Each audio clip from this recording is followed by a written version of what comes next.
Numbers of Iraqi civilian casualties. This time, the Americans could be in a position to be seen as providing aid to wounded Iraqis. The number of people who suffer work-related diseases is much higher than previously thought.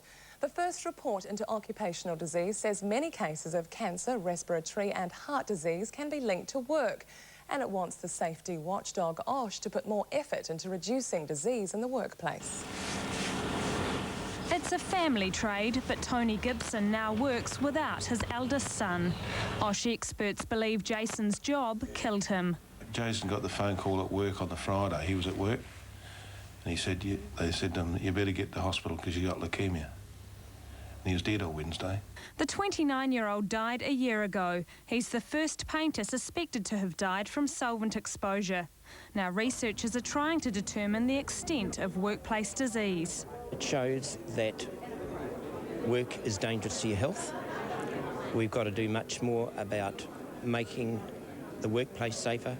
A new report estimates exposure to chemical and diesel fumes, asbestos, dust and dye causes up to 1,000 deaths each year, particularly from cancer, and 17 to 20,000 new cases of workplace disease.